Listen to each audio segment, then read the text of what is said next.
Train people well enough so that they can leave. Treat them well enough so that they don't want to. That is a quote by Richard Branson.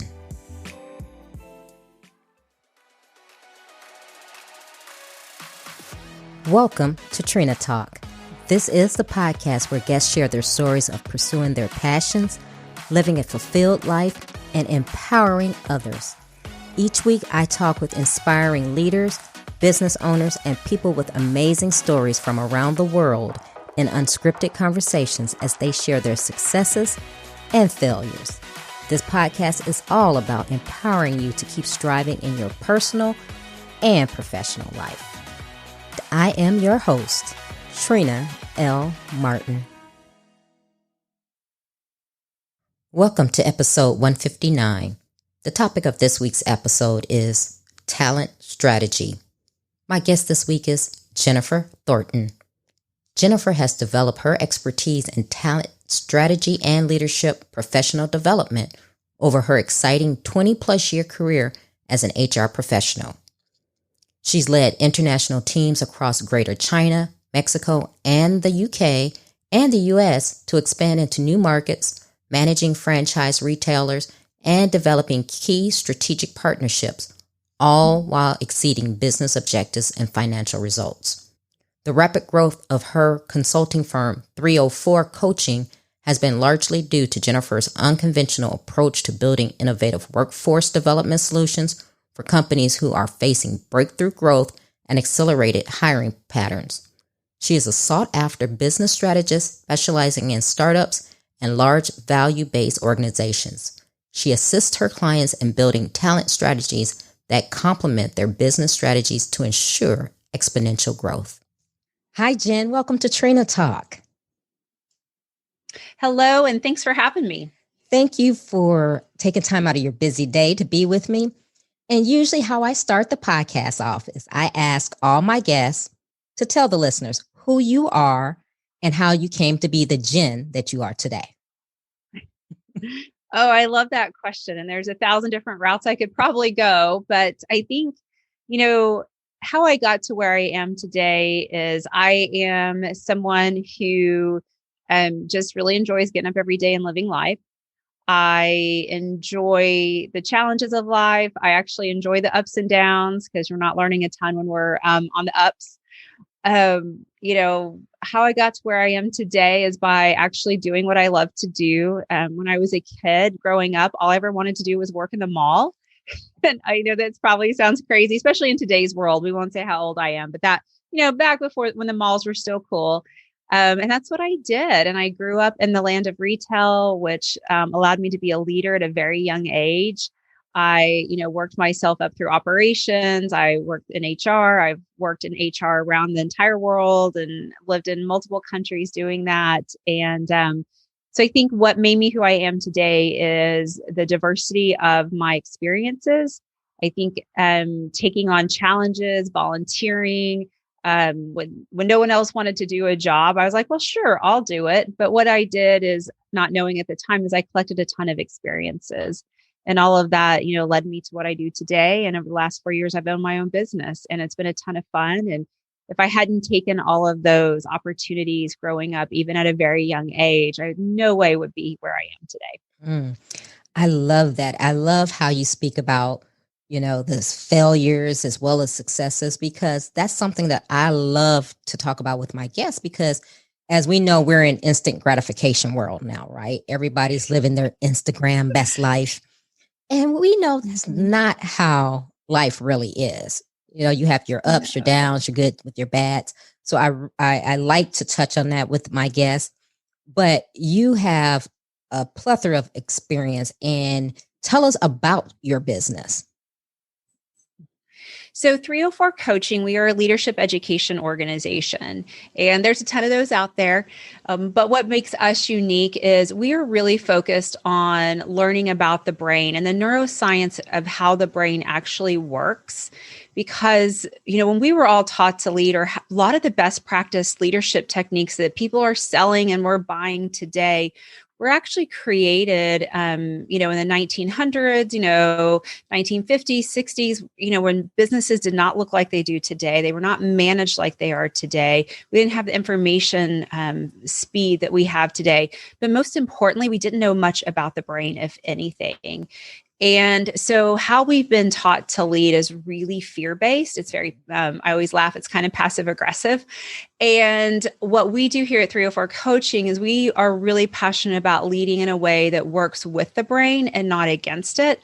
Because number one, your results are going to be better, which is fantastic and great, but you're going to have a healthier relationships. Therefore, you'll have healthier people, and therefore they will have healthier homes and healthier communities and all of that too. So we're really focused on that neuroscience and helping leaders learn how to leverage it. So I love that. And that's something I've been hearing a lot of, that neuroscience, NLP. What is it that has made it, like you said, it's been around for a while, but what has made it so popular today? A lot of it's just information. And so when we think about knowledge of our organs, you could take a heart out and look at it and stick it back in and it still works. You could do that with the kidney. You can't do that with the brain. You can't take it out and put it back in. And so it was really hard to study the brain because you couldn't access it. And so technology had to catch up. And so now we're at a place where we can look at how chemicals in the brain react. We have the technology to watch different experiences and how does that impact the brain. So that's a piece of it. It's just knowledge. And now that we have some knowledge, but it changes daily, the research is continuing to evolve. Now people are saying, okay, we have research. What do we do with it? And how do we leverage it? And that's why you're starting to see that come onto the scene. And I was really fortunate to study with a woman who spent 40 years of her life studying the neuroscience of the brain in the workplace. And she was definitely a trailblazer, definitely before her time. But she really helped me understand about trust and fear and how, when we have relationships around trust and we decrease fear, that the business results truly do change. And let's go into that, because me being a big proponent of leadership, and I do leadership coaching, I'm a retired naval officer, that, just leadership in general, especially in corporate, always boggles my mind, just how they do things. And I'm pretty sure it does for you as well. So tell us about what you have seen, how you help people in all of that. My gosh, if I look at some examples of, kind of the way we were taught to lead and thinking about it from a different perspective, really simple things like, your team comes to you and they've got this like idea and they're excited about it. In your mind, you're like, that's not going to work. And you may know all the reasons why. And as a leader, because we're busy, because we are just, trying to move so fast, oftentimes we would just say to that person, hey, that's not going to work. Don't, bring me a different idea. No. And what's now happening from an unconscious neuroscience standpoint is that person's been told your ideas don't matter. And if you bring the wrong idea to the table, you might be looked on poorly. So then that person will bring less and less ideas over time. And then the best part of that is then the supervisor's like, she never has any good ideas. Well, no, you taught her not to have them. But it doesn't mean that we have to accept all of those ideas. But what we can say to someone and be incredibly honest and say, I know you're passionate about this idea. I can tell that. I don't see it from your perspective. So change my mind.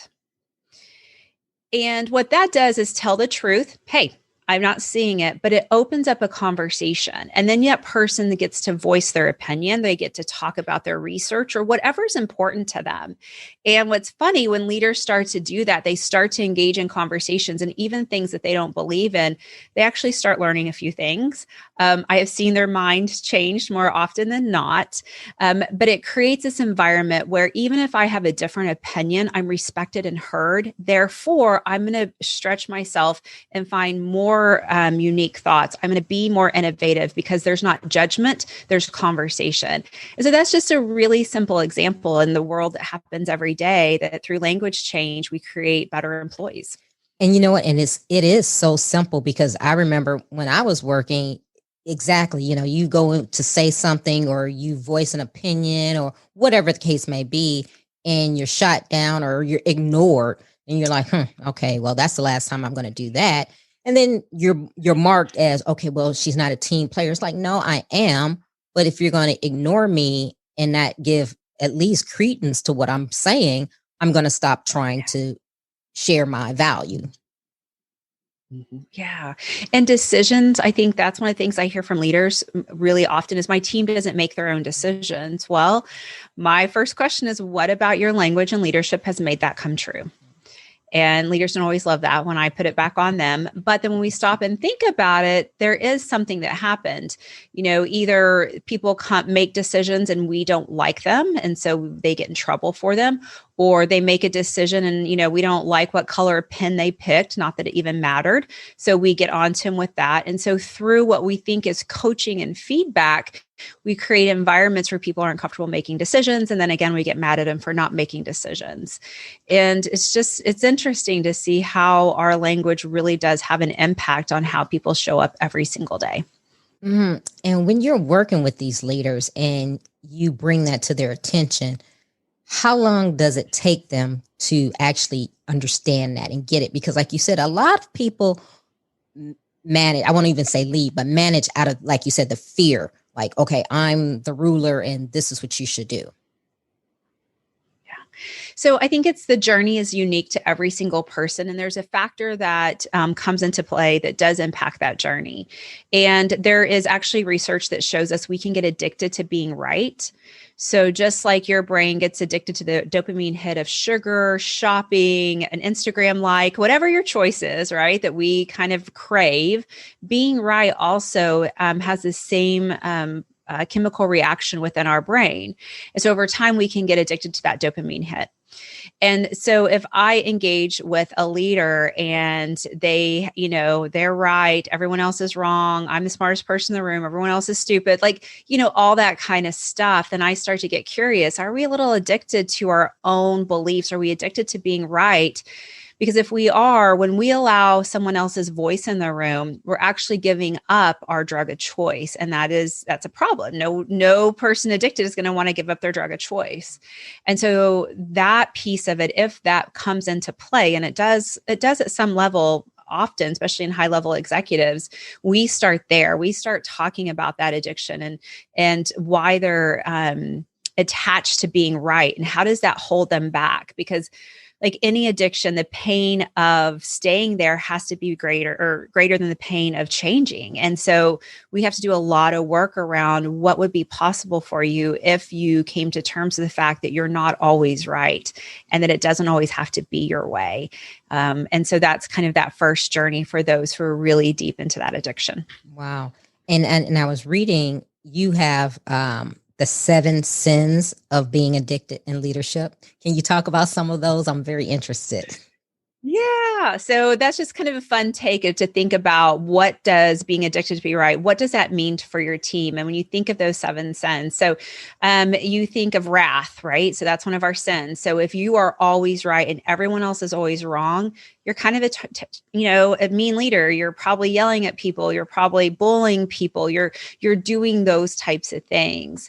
If you are glutton, then when you think of that sin, you're addicted to that dopamine hit. And so you're glutton for it. And you just have to be more right every single day. And you have to feed into that. Lust comes to mind. And when you're addicted to being right in the corporate environment, oftentimes, it's not necessarily your lust, but it's your lust that you expect other people to have around you. You expect everyone to think you're the smartest person in the room. You expect everyone to think you're this great person. And you have these expectations that when others don't have that, then you're disappointed. And therefore, again, they're horrible people. And you go back through that cycle. So it's one of the things that we talk about is really just the impact of being right, or being addicted to being right. It's hard on an organization. It's hard on teams. And I really feel like it's one of those first steps to an organization to start to fall. Because if you cannot hear the truth from the person closest to the customer or closest to the end result, if you're not willing to hear that, then you're not willing to move your business forward. Oh man, you need to scream that from the mountaintops, because I've been in some organizations where I'm like, oh my goodness, how does this work like this? And I'm curious, I want to get your opinion because you have the expertise in it. These, they call them 360 reviews, right? But I've been in corporations where they're like, oh, we do the 360. But then when it comes to the employees evaluating the leaders, it's not so 360s. It's like, oh, here's a control question and you have 4 options to choose from. What do you think about that? Because that's not really a 360 if you're not letting people actually freely voice what they think. You know what? And that is true. And I have a lot of opinions about 360s. If used right and if used in setup, I think there's value to them. But what happens too often is organizations make them very limited, just like you said. And so there's not an option for the truth. The other thing is they do them, whether that's just to check the box or to say we do it, but they do nothing with the information. And we do this with culture surveys too, right? We did a culture survey. Well, fantastic. What the heck changed? And there's nothing more dangerous to an environment than promising change and not delivering on it. And then asking for more change and continuing not to deliver on it. And that's what 360s do. And that's what culture surveys do if we do not really think about, all right, this is the information we have. Now we're responsible for doing something with it. I love that because, so many times you get that, oh, take this survey. And it's like they survey you out, but then you go, well, what's changing? Why did I waste 20 minutes of my day to do this if you're not really going to take what we said and implement some changes? Oh my goodness. So you talk about something called the talent cliff. What exactly is that? So the talent cliff, and it happens all the time, especially to fast growing organizations. And when you think about a fast organization, the day they open their doors or open their services, or they have this concept, the individuals leading the organization's skill set is higher or more elevated than their business, or it would never have gotten off the ground in the first place, right? And so then what happens is because they are elevated over their business needs, the business grows rapidly. Fantastic. That's all great. And then they typically start investing a ton of money into infrastructure, supply chain, products, new applications, all of this stuff to build a business. But what typically happens, because you are chasing your business, you don't stop and build capabilities of your team. And the capabilities of the team have to grow a little bit more than the actual business is actually growing. Because then what happens is when you don't do that, the business out-arcs the skill of your team.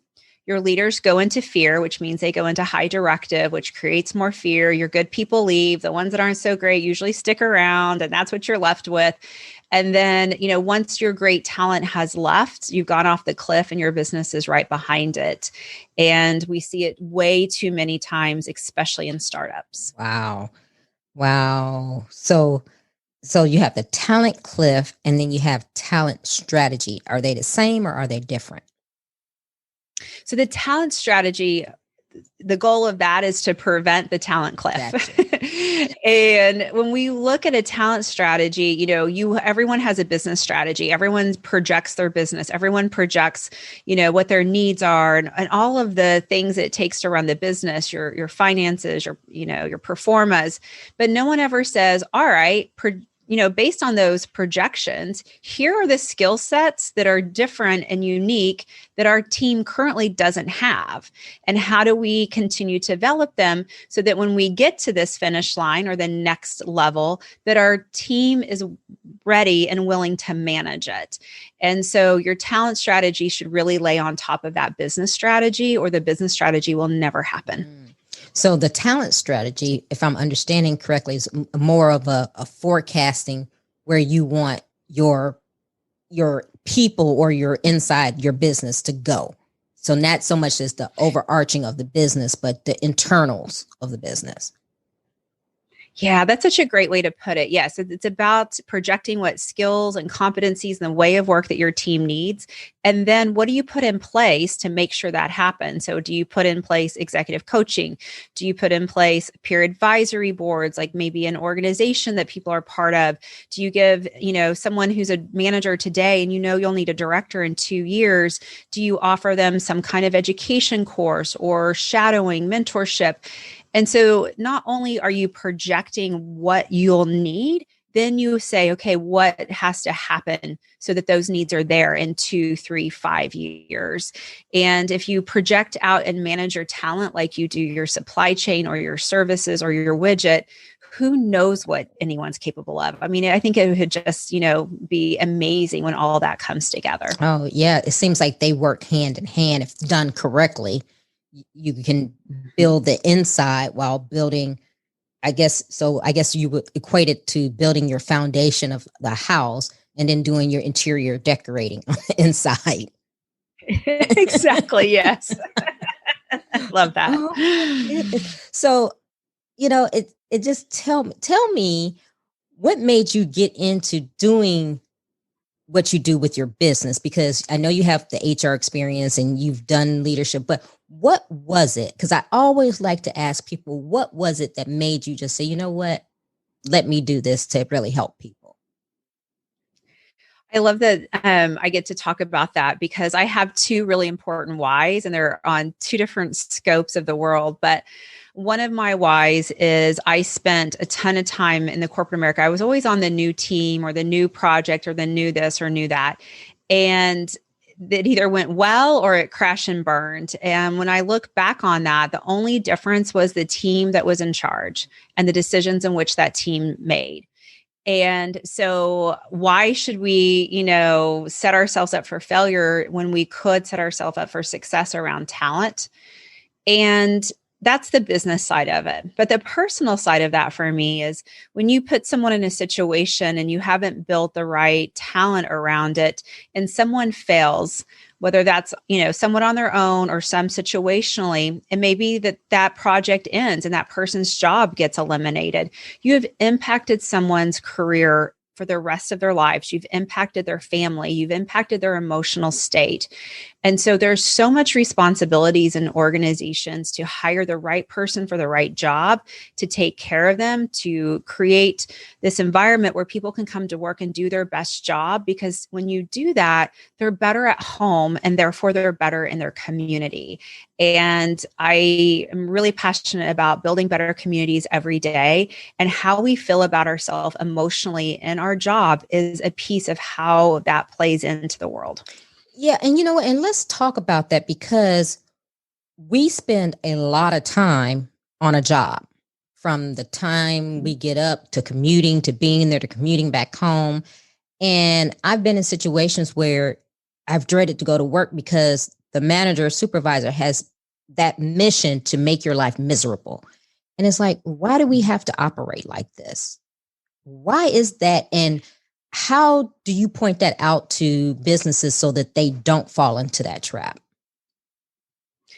So oftentimes, I think that as leaders, we don't really understand our impact. So in that scenario, you don't want to go to work. Imagine the parent who is dreading their day. The kids are kind of walking around slow that day. The lunch didn't get made the night before. And you have that stress of the job that you don't even want to go to. We know we're not going to parent in the way in which we could. But if we knew that when we got to work, it was all going to be okay, we're still smart individuals, we've got this, all of this stuff that was happening through our parenting, we would handle in a better way because we didn't have this like looming thing around our job. And so that's what leaders don't understand. Leaders think that, we're two different people. We're this home person and this work person, and we are one person that we share amongst a lot of things. And when we are better to people, they are better at home. And when they're better at home, they come back the next day a better person. And I don't know if we always recognize that. And when leaders start to help people be better humans, they get the business results. And that's what they're there for, right? We're there to make, to have a business. And how we treat people has a direct impact on the bottom line.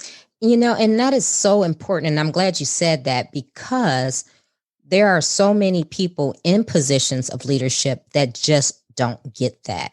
And you would think in this day and age, they will see that, yeah, how you treat people is effective, but it seems like people have a power play or a power trip that they're trying to use to really, like, I guess, enforce their, I don't know, their power on other people, to let people know, okay, I'm the boss. Yeah, and I see this happen sometimes a lot in owner, like a company where the owner and the CEO are the same person. The person in charge owns it. They had a dream and they've built it, and everyone's decisions is impacting their dream. And I always remind those CEOs when I work with them, out of the 100 and 200 people that are in this building, only one person has this dream, and that's you. Everyone else has a different dream. And if that dream is to be the best parent, but then obviously provide housing and food and all that, then how do you help them deliver on their dream so that they impact positively your dream? But I think too often we walk around and think, well, we built this, we're that, and everyone else should jump on our dream. Right. But it's only one person's in the office. Wow. That is very critical. Very critical. And I hope people are listening to that. Since you work with leaders in making leadership better and for not only for the leader, but for the employees, what have you seen with our day and age now with the pandemic? I don't even want to say post-pandemic because we're still in it. What have you seen as far as how people are leading because of that? Gosh, I've seen things all over the board. Coming out of it, what we saw was high directive communication, which is what you need in crisis management. And when it started and pandemic started early 2020, crisis management was what we needed. Building is on fire, everyone get out. Literally, people were just like, run out of the building, we're closing down today, right? And so we got in this high directive communication because it was a crisis situation.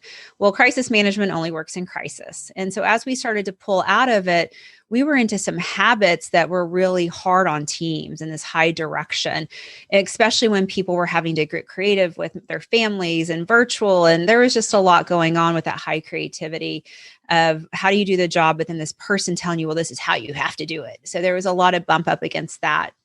Where I think we are right now is that we're starting to see organizations figure it out. We're starting to see some pull and get really tight, like everyone's back in the office. Everyone has to do this.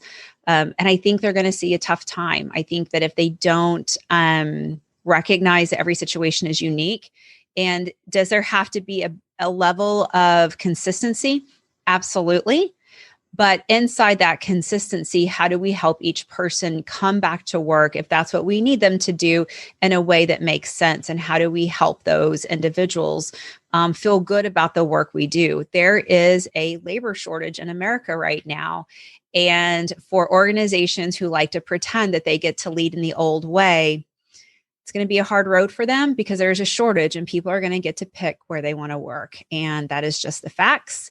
And I think what it's going to do is it's going to push some companies into a new place of leading. And I really hope that there's some really positive things that come out of that through the hard times. So what are a couple of ways that you can, just off the top of your head, that you can tell businesses that it would be better going forward in their leadership style and working with their employees? So I think it depends on your business, your atmosphere, all of those things. But if you're in a situation where you would like everyone to come back to work, maybe you're an organization who never had flex time, you were 100% in person, you never did anything virtual, but you were forced to figure it out, then I would look at, what would work for the organization and what would work for the employees. And it doesn't have to be 100% win for the organization. It doesn't have to be 100% win for the employee. But even if it was a 70-30, 70% of what the organization needs and 30% of what the employee needs, then that employee is going to show up and deliver better than that 70% that you've asked for. And I'm not saying 70% at work, like actual production or your job capabilities, but that piece, that extra stuff around what we're supposed to do, right? That high collaboration, that high initiative, the innovation, when people aren't worried about the stuff, they can use their brain energy to really drive your business. And it'll be interesting. And I think that having conversations, I think one of the things that I'm seeing a lot right now in a trend is people are scared to have conversations. They're scared to say something that might offend someone. They're scared to say something that's not right. And that causes all of this like assumptions and animosity. And when we sit down and just have really good conversations about, tell me what's important to you. What are your dreams? What are your goals? When you think about coming back to work, what are the three things you're excited about? What's the challenge? And how can I help you look through that? And having those conversations and not being scared of them, I think is really key. And you mentioned something that I don't think anyone does, any business that I know of, is asking people, yeah, what are your goals? Because so many times we have goals for the employee. Okay, well, you need to get this done, that done, or you should do this training, that training. Very seldom are employees asked, what are your goals? What is it that you want to achieve? And are they given the opportunity to actually do it? Because sometimes, and what I find is sometimes the employee has goals that maybe don't necessarily fit a business goal, but it's a personal goal that, they would like to attain, and that it's not so far reaching that, like you said, if they could accomplish that, they would show up as a better employee. Yeah. And it's even small stuff. Like, say that person, I'm going to do something really kind of not trivial, but just small. Like, say someone's like, you know what? I always wanted to figure out how to, be a stand-up comedian. I don't know, something like that. Well, you think about that. If you encourage them to do that, you encourage them to go to improv classes, you encourage them to get comfortable on the stage, all of those skills they're learning will help them at work. It'll help them improvise and problem solve. It'll help them lead meetings better. It will help them get more comfortable having conversations or, just talking with people. And so even when someone's dreams are outside of the workplace, when you encourage them, all of those skills, competencies, energies, they're transferable and they will start to show up in a positive way in the workplace. But we don't ever talk about that. And, again, it goes back to managing the whole person and not just managing the sliver of their life. Right.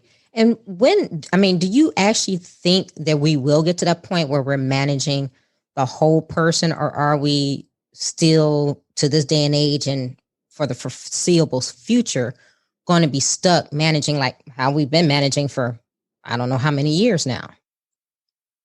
I think it will be a slow process. And I think that, I know that young workers get a bad rap because they don't put up. And I'm like, you go, go call, Yeah. Please make the workplace better for all of us. Yes. Yeah. And so change happens through force and change happens over time. And we also have to acknowledge progress. If if there's, 100 million companies that never let anyone work from home and half of those then do this flexible 80-20 time, that's progress. Right. And then when people get used to that and that feels normal, then we can add more. Then another company might do it who didn't do it before. And I think because progress is really hard to recognize at the time, we give up and we get frustrated or we talk bad about it or we talk down on it. But progress is movement. And would I always love to be at the finish line overnight? Heck yeah. But I'm not going to give up on progress if there's a chance to get there. Right. Oh my goodness. Yeah. It's just so important. It's just amazing how we just don't get it. We don't get it. And then people wonder, well, why is this employee so bad? Well, I don't think people wake up and say, I'm going to go to work and be a horrible employee today. There may be some, but the majority of people don't want to, because we spend so much time at work. Most people don't want to go to work and do a crappy job or feel like, oh my God, this is just like tying a brick around my ankle. So it just boggles my mind how leaders don't see that and figure, okay, let me make this place as harmonious as possible so that I could get the best out of people, and in return, they get to be their best selves. Yeah. I had an experience with a client recently that just came to my mind as you said that. And they have a fantastic manager of their business. She is amazing. They love her. She's got a lot going on with her kids. And so she's kind of having to take off here and there. And that's kind of disruptive. And at first they were like, oh, this is disruptive. And they were kind of thinking about that. And then they were like, but we want to make this work because she's fantastic. And so what they did is they went over to her and they said, hey, we need you typically to work 9 to 5 but we know that being super mom is important to you. So if you would be open to it, we would move your shift to 8 to 2:30. And, we would, maybe every other Friday off. We would allow you to get your kids to school, you're home to pick them up. And when you're here, you're focused instead of trying to do it all. So you're doing a better job here. You're getting to be the mom you want to be. And it's kind of a win-win for everyone. Would that work? And she was over the moon. She felt guilty because she wasn't with her kids when she wanted. She felt guilty when she was with her kids because she wasn't delivering on her work. And so through a simple conversation, we found a solution so that everyone won in some way. And, that's the kind of stuff that we don't stop and think about to save our best employees. It's so true. And like you said, we don't think about it. We're thinking about the bottom line. And of course, that's important. But unless you have someone who's happy to be there, you're not going to achieve your bottom line. So why not have someone who's happy to come in and happy to work with you? And it's the little things like that right there. That would have made my day, because that would have let me know that, okay, what I'm going through matters to you. So in return, and I'm pretty sure this person did the same thing, in return, I'm going to show up really 120 because you just worked with me on something that was very important to me. But it's things like that. And I often talk about this. I get the story of how I had a second line supervisor who would see me and say, "Hey, how are you and your two boys?" And I was like, "I don't have two boys." And he would ask me this all the time. And then pretty soon I got to the point where I was like, you know what? I'm not going to even correct him because obviously it's not important to him. And I don't know where he got two boys from. I think somebody may have told him, but the fact that he didn't care enough to vet that, and then he didn't listen when I said I don't have two boys, I just thought, you know what? He's really a poor leader, because that's something that, should matter to you. I mean, if you're not going to get it correct, just say, well, how are your kids? I would take that better than you saying, how are your two boys? And I'm going, I don't have two boys. You should have these imaginary boys and give imaginary names. Right. And one's in the Olympics, one's doing this. It would have been fun to mess with them. Yeah. That's how I almost thought, I was like, maybe I should just buy a frame, with the pictures in them, and then just sit them on my desk. That'd be great. Say, oh, these are my two boys. But it's little things like that really show people how you are and what you think about them. Yeah, I talk to people about, how do you build engaged teams? And the first step of engagement is getting to know your employees. And in one of our academies, we have a building engaged team workshop. And one of the first things they do is they go out and they get questions. They kind of interview their employees, but it's just to practice and start to get to know them. And I'll never forget the first time we deployed that exercise, someone came back and they had someone that was on their succession plan, and they planned on promoting in the next 90 days. And they sat down and they said, what do you want to do? What are your dreams for your career? She was in nursing school. This was an operation position. And this leader had no idea she was in nursing school, and she was graduating that semester, and she was going to go be a nurse. And he had her on the succession plan and was planning on promoting her in 90 days. And talk about a disconnect. I mean, she was showing up for work, obviously doing a great job. She was on the succession plan. He was clueless that she was in nursing school and she wanted to be a nurse. And I'll never forget that moment when I was like, okay, this exercise works. That is, that's why we have to get to know people. We need to know if they have two boys or no boys. We need to know if we're planning to promote them in an operation position and they're over here in nursing school. There's just all this stuff going on that we need to know about our teams. Oh my goodness. Yeah, that's like the epitome of, you not knowing your team. I mean, and no one asks you. You don't have to sit down and know every little detail of their life. But that's critical, knowing that your employee is going to nursing school. That's something that's very demanding. And the fact that you don't know that, that really says something. Yeah, it was a good eye opener. The whole room was like, it was that moment where people had those little light bulbs that go off, oh, maybe I should probably get to know my people. Right. Yeah. And again, that goes back to what you're saying as far as asking what their goals are, because I'm pretty sure if that had been asked to her a year or two in advance, she would have said, you know what, I want to be a nurse. Yeah.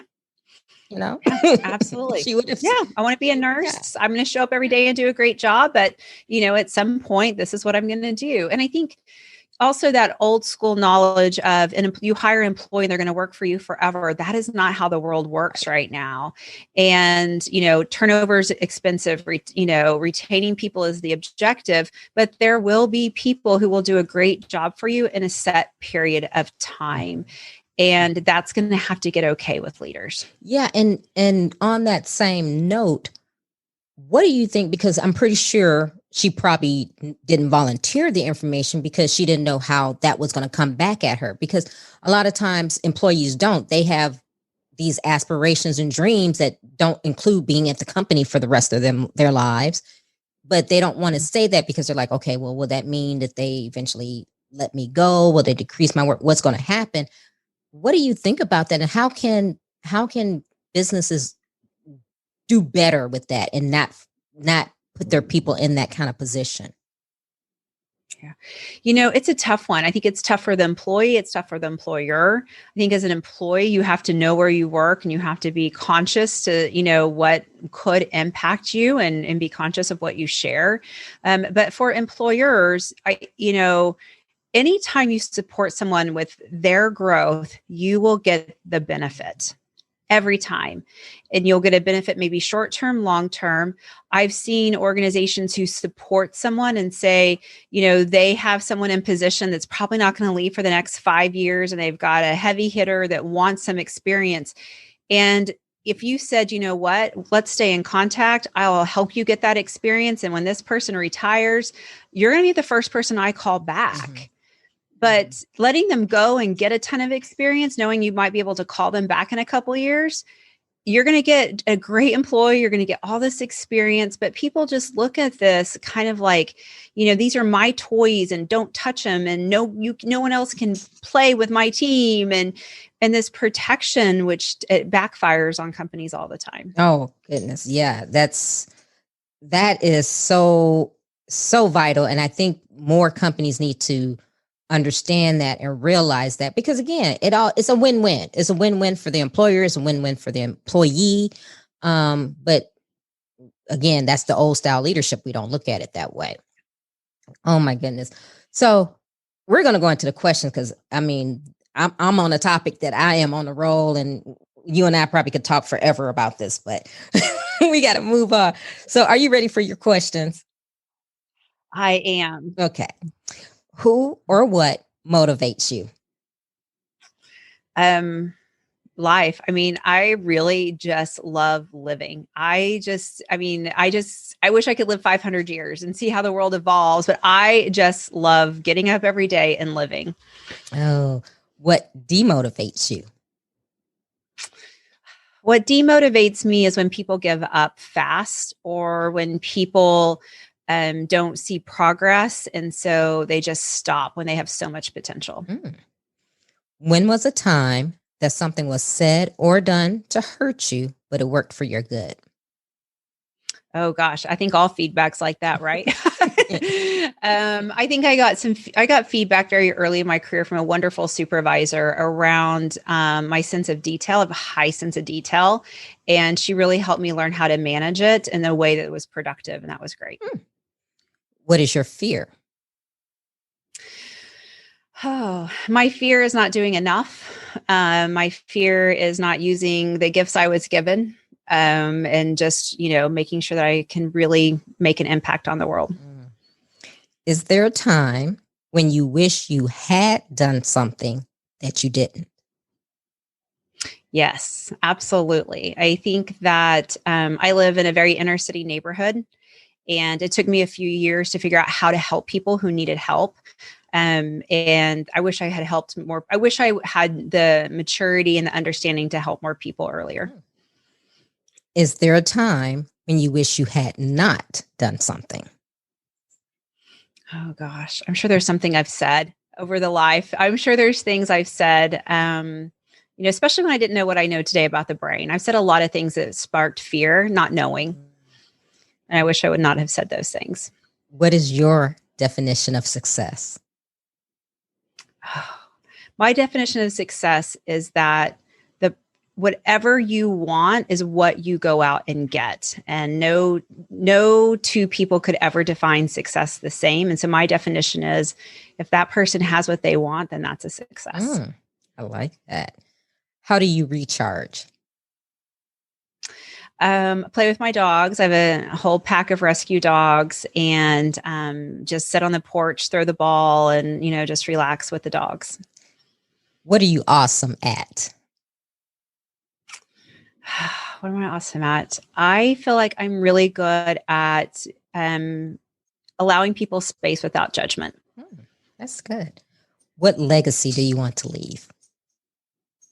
Oh, that's always a hard one, right? My legacy I want to leave is that I was a good friend and I was a good steward of the communities in which I touched. Give the listeners one motivational takeaway. Ooh, one motivational takeaway. All right. So what I would say is fear is only a chemical reaction. There is no truth to it other than the truth you give it. And so when you are in fear of doing something, just take a deep breath and go out there and do it. Oh, I like that. Tell the listeners how they can connect with you if they want to work with your company or whatever else you have going on. So you can connect with us on our website at 304coaching.com. You can connect with us on our YouTube channel, Jen Thornton, 304coaching.com, and also on LinkedIn. Wow. Well, Jen, I really thank you for being on the show with me today. Love what you're doing. You need to just get out and spread that all over because, and I was talking to someone else, and just to digress a little bit, but they were saying how people get promoted to leadership positions, but there's really no training for leaders. So, you need to go out and help all of these businesses in their leadership. Well, thank you. I get up every day and I love what I do. And you really can teach people how to be fantastic leaders if you slow down enough to do it. If you like Trina Talk Podcast, please don't forget to go out to iTunes and rate it 5 stars and leave a review. Also, who else in your life do you know that needs some motivation and inspiration in their lives? Don't forget to share Trina Talk with them. I hope you have a great week. And remember, if you change your mindset, you can change your life. Keep striving because success is a journey, not a destination.